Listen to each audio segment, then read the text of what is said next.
Morning, everybody. For science, I'm going to have 3 pages we're going to read. I'll read them with you guys, or you can read them on your own, and then 2 pages of questions today, all right? Similarities between plants and animals. Think about the things that live on Earth. Living things can look and act very differently.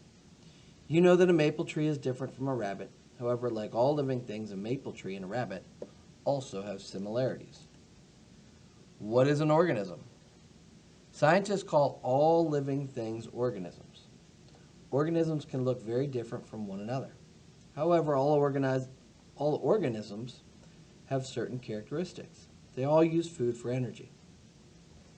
That sounds important. Organisms all use food for energy. They all can grow. Every kind of living thing can reproduce. Living things reproduce to make more of their kind.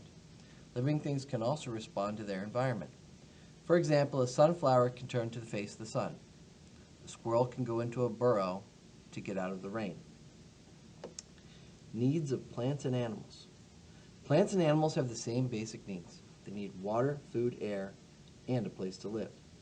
Like all living things, plants and animals need energy. They use energy to grow, reproduce, and stay alive. They get energy from their environment. Plants and animals must live in places that have enough water, food, and air to meet their needs. All plants and animals need water. Plants and animals need water to survive. They need water to help move materials inside their bodies. Most animals take in water through their mouths. Most plants take in water through their roots. All plants and animals also need food. Food is anything that gives an organism energy. Plants and animals need energy to carry out their functions. For example, animals need energy to breathe and move. Plants need energy to grow and make seeds. Plants and animals cannot stay alive without energy from food. However, they must break down food into tiny pieces before they can get energy from it. In animals, the process of breaking down food is called digestion. This kind of reminds me of energy talk we did in the fall. I think a lot of this has to do with, what do we call food energy? Chemical energy. Plants and animals need oxygen to live. They also need to get rid of gases their bodies produce that they do not need. They have special structures to help them do this. Plants have tiny holes in their leaves through which gases move in and out. Animals have lungs or gills to take in and get rid of gases. This process is called respiration. Respiration and digestion. Which of these is the source of energy for a living thing?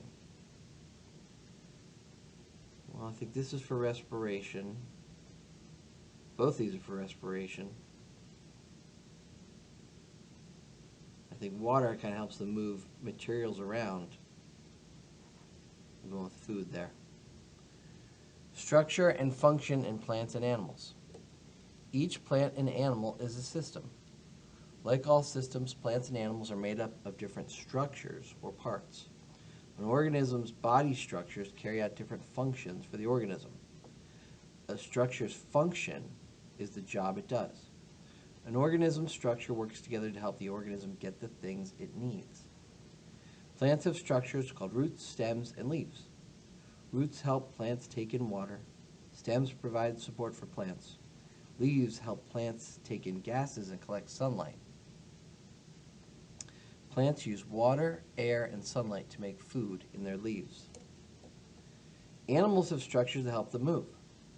Animals need to move to find food and water. Some animals have wings for flying or fins for swimming. Many animals have legs for walking, running, or hopping over land. Plants and animals need to protect themselves from heat and cold. They also need to protect themselves from organisms that want to eat them. Both plants and animals have body coverings for protection. Many trees have a hard covering called bark. Bark protects trees from damage. It protects them from losing too much water. A cactus has thin, sharp leaves that cover its body. The sharp leaves help keep animals from eating it. Animals have many different coverings on their bodies. Birds have feathers to keep them warm and help them fly. Fish and reptiles have hard scales to protect their skin. Many animals have fur to keep them warm. A porcupine is covered in sharp spines. The spines protect the porcupine from other animals. Never saw a cactus next to a porcupine before. Very similar. All living things grow during some part of their lives. The way plants and animals grow is part of their life cycle. A life cycle is a pattern of changes that happens during an organism's life. When an organism reproduces, the life cycle repeats. All plants and animals have life cycles.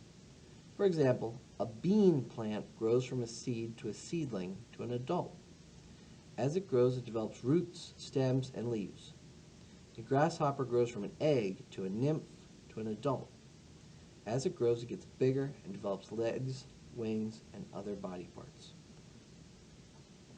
Adult lays an egg, born as a young nymph, becomes an older nymph, adult, goes back in the circle. Deserts get very little rain. Many plants that live in the desert have long roots that spread out under the soil. Identify a need of living things that would be hard for plants and animals to meet in the desert. Well, I think I'd go with water, number one. How can the roots of some desert plants help them meet their needs?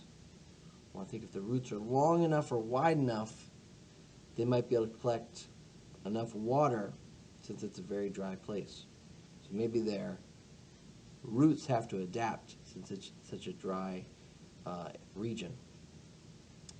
All right, guys, I'm going to have you guys do 59 and 60, both of those pages. Snap some pictures and send them in. You can take a look at yesterday's work. Those multiple choice questions. I checked them out for you, okay? All right, good luck here.